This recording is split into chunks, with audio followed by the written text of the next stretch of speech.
as wonderful as it has been, you are worried about some severe potential later on? We're watching that threat this afternoon, and we just want everyone to be prepared because we can see the storm system kind of getting its act together, kind of looking ahead at the next several hours, how the atmosphere is going to recover from this morning round of rain and how that can translate into some severe weather later on. So right now, Doppler 13 is really quieting down.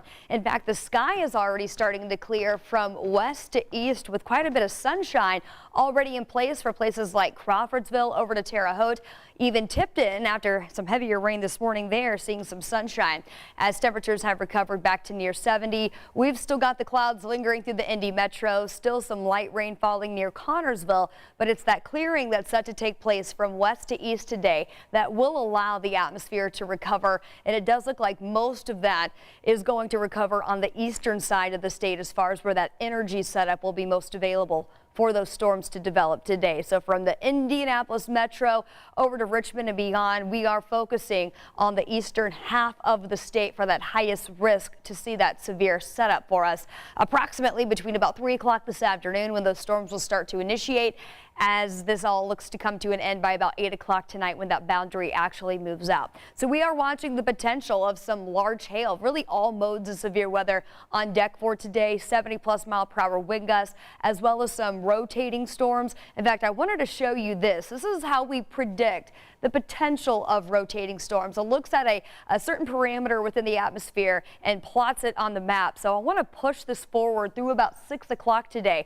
Notice that we're not expecting this to be too terribly widespread, but just the fact that we are seeing some signals that this model is picking up on where we could see some rotation in the atmosphere just goes to show you that there certainly is a threat that we could see some tornado warnings get issued through the course of the afternoon. Again, same time frame within all of this between 3 and 8 o'clock before that system will exit to the east. So I want to break down the timeline of all of this. Starting now through the next few hours, the atmosphere is going to recover and temperatures back in the 90s. Once we get this cold front to move in, that will serve as a triggering mechanism. So once we get these first few storms popping up, it's essentially going to break the cap in the atmosphere, and these will rapidly intensify into the afternoon. So this will take us through 5 o'clock today, watching this whole zone where these storms could potentially develop from the metro eastward. And we'll keep that severe risk going through about 7, 8 o'clock tonight.